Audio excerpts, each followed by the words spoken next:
નમસ્કાર દોસ્તો, શાંતિશ્રમ ન્યૂઝમાં આપનું સ્વાગત છે। આનંદ પરિવાર દ્વારા બનાસકાંઠા જિલ્લામાં ચાલો બનાસકાંઠાની સંસ્કાર કાંઠા બનાવીએ આ અભિયાન અંતર્ગત 52 શાળાના 14,698 બાળકોને સંસ્કાર આપવામાં આવે છે। આ માટે ખાસ આનંદ વિદ્યા પાઠમાળા બનાવવામાં આવી છે અને ગુજરાત સરકારની ઔપચારિક મંજૂરીથી દર અઠવાડિયે બાળકોને એક પાઠ ભણાવવામાં આવે છે। આ માટે સંસ્થા દ્વારા જ શિક્ષક શિક્ષિકાઓને તાલીમ આપી સંસ્કાર ગુરુ અને સંસ્કાર ભગિની તરીકેની શાળાઓમાં મોકલવામાં આવે છે। આ પાઠમાળા પર પ્રથમ સત્રની પરીક્ષાનું આયોજન થયેલ છે। વક્તૃત્વ સ્પર્ધા, નિબંધ સ્પર્ધા ઉર્જા તીર્થ ભીલડિયાજી જૈન તીર્થ ખાતે માધ્યમિક શાળા 25 સપ્ટેમ્બર, પ્રાથમિક શાળા 26 સપ્ટેમ્બરના યોજાશે। સ્વચ્છતા હી સેવા અભિયાન અંતર્ગત સમગ્ર રાજ્યમાં અલગ અલગ થીમ આધારિત સફાઈ ઝુંબેશ હાથ ધરાઈ છે। લોકોમાં સ્વચ્છતા બાબતે જાગૃતિ ફેલાય તે હેતુથી 17 સપ્ટેમ્બરથી આરંભાયેલા સફાઈ અભિયાન અંતર્ગત આજરોજ પાલનપુર ખાતે વહીવટી તંત્ર દ્વારા મેરેથોન દોડનું આયોજન કરાયું હતું। પાલનપુરની સરકારી ઉચ્ચતર માધ્યમિક કુમાર શાળા સસીવન ખાતેથી ધારાસભ્ય શ્રી અનિકેત ઠાકરે મેરેથોન દોડને લીલી ઝંડી આપી પ્રસ્થાન કરાવ્યું હતું। લોકો પોતાના ઘર, શેરીઓને સ્વચ્છ બનાવી સ્વચ્છતા અભિયાનમાં જોડાય તે માટે તંત્ર દ્વારા પણ અપીલ કરાઈ છે।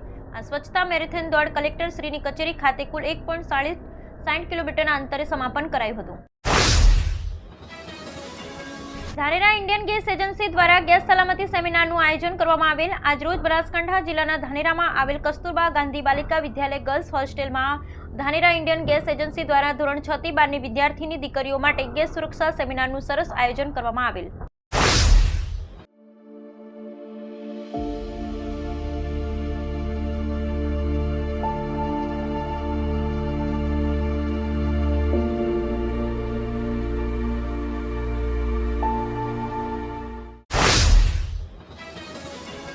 આજરોજ કર્ણાવત હાઈસ્કૂલ પાલનપુર ખાતે શ્રી બનાસકાંઠા કડવા પાટીદાર સંસ્કાર મંડળ પાલનપુર દ્વારા આયોજિત સ્વર્ણ જયંતિ સમાપન સમારોહ તથા સ્મરણિકા ગ્રંથ વિમોચન કાર્યક્રમનું આયોજન રાજ્યના કેબિનેટ મંત્રી ઋષિકેશભાઈ પટેલના અધ્યક્ષસ્થાને તથા જિલ્લા પ્રભારી મંત્રી બલવંતસિંહ રાજપૂતની વિશેષ ઉપસ્થિતિમાં કરાયું હતું। આ કાર્યક્રમમાં કડવા પાટીદાર સંસ્કાર મંડળ પાલનપુર દ્વારા શિક્ષણ, સંસ્કાર અને પ્રગતિના 50 વર્ષની ઉજવણીના ભાગરૂપે આયોજિત કાર્યક્રમમાં બનાસકાંઠા ખાતે પાટીદાર સમાજની વિવિધ શૈક્ષણિક સંસ્થાઓની સિદ્ધિ અને આયોજન અંગે માહિતી અપાઈ હતી। દેદર તાલુકાના સરદારપુરા રવેલ ગામે ગુજરાત ક્ષત્રિય ઠાકોર સેનાના કાર્યકર્તા, સામાજિક આગેવાનો, વડીલોની બેઠક યોજાઈ, જેમાં સામાજિક ચર્ચાઓ સાથે આવનારા સમયના આયોજન વિશે ચર્ચાઓ કરવામાં આવી હતી। કાંકરેજની ધર્મનગરી થરાથી પૂજ્ય આચાર્ય શ્રી પિયુષભદ્રસુરીજી મહારાજાની પ્રેરક નિશ્રામાં શ્રી સુરેન્દ્ર સિદ્ધાચલમ તીર્થ કુવાડાનો યોજાઈ રહ્યો છે છરી પાલિત સંઘ। માદરે વતનથી યોજાઈ રહેલા આ ભવ્ય સંઘમાં આપ પણ સંઘપતિ બની શકો છો, એ માટે પૂજ્ય ગુરુદેવનો સંપર્ક કરશો। બાબર લોક નિકેતન ખાતે વાવ, થરા, દિયોદર તાલુકાના ઠાકોર સમાજ અને કોંગ્રેસના સૌ વરિષ્ઠ આગેવાનોની એક અગત્યની મીટિંગ મળી। આ મીટિંગમાં આવનારી વિધાનસભાની પેટા ચૂંટણી, તાલુકા તેમજ જિલ્લા પંચાયતની પ્રભારી તેમજ તારીખ 29/9/2024ના રોજ પાટણ ખાતે પ્રગતિ મેદાનમાં બનાસકાંઠા, પાટણ અને મહેસાણા જિલ્લા આયોજિત ઠાકોર સમાજ તેમજ સર્વ સમાજ આયોજિત બનાસકાંઠા સાંસદ જ્ઞાનીબેન ઠાકોરનો સત્કાર સમારંભ કાર્યક્રમ માટે તૈયારી કરવા માટે મળી।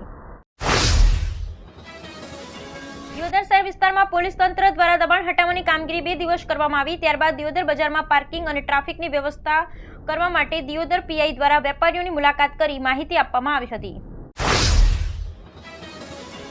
પ્રધાનમંત્રી નરેન્દ્ર મોદી અમેરિકાના પ્રવાસે છે। આ દરમિયાન તેમણે QUAD સમિટીમાં હાજર આપવાની સાથે રાષ્ટ્રપતિ જો બાઇડેન સાથે ખાસ મુલાકાત કરી। દ્વિપક્ષીય મુલાકાતમાં પીએમ મોદી રાષ્ટ્રપતિ બાઇડેનને અનેક અમૂલ્ય ભેટો આપી, જેમાં antique silver hand engraved train model પણ સામેલ છે। આ ખાસ એ કારણ છે કે આ ભેટ ભારતની કલા અને હસ્તકલા ક્ષેત્રની પ્રતિભા દર્શાવે છે। પીએમ મોદીએ સાંસ્કૃતિક રીતે જમ્મુ કાશ્મીરમાં વપરાતી પશ્મિના સોલ પણ અમેરિકાના રાષ્ટ્રપતિને ભેટ આપી। ભારત ચેન્નાઈ ટેસ્ટમાં બાંગ્લાદેશને 280 રને હરાવ્યું છે। આ સાથે ભારતીય ટીમે 2 મેચની શ્રેણીમાં 1-0ની સરસાઈ મેળવી લીધી છે। ભારતને 515 રનનો ટાર્ગેટ આપ્યો હતો, જેના જવાબમાં બાંગ્લાદેશની આખી ટીમ 234 રનમાં સમેટાઈ ગઈ હતી। બીજી ઇનિંગમાં અશ્વિને 6, રવિન્દ્ર જાડેજાએ 3 અને જસપ્રીત બુમરાહે 1 વિકેટ ઝડપી હતી। તિરુપતિ મંદિરના પ્રસાદને લઈ ચાલી રહેલા વિવાદ એક નવો વળાંક લીધો છે। 20 સપ્ટેમ્બરે અયોધ્યાના મંદિરના મુખ્ય પૂજારી આચાર્ય સત્યેન્દ્ર દાસે કહ્યું કે આ વર્ષની શરૂઆતમાં અયોધ્યાના રામ મંદિરમાં ભક્તો માટે તિરુપતિ મંદિરનો પ્રસાદ વહેંચવામાં આવ્યો હતો. હાલમાં જ લેબ ટેસ્ટના રિપોર્ટને ટાંકીને કહેવામાં આવ્યું હતું કે તિરુપતિ મંદિરના પ્રસાદના લાડુમાં વપરાતા ઘીમાં બીફ ફેટ અને ફિશ ઓઇલનો ઉપયોગ કરવામાં આવ્યો હતો.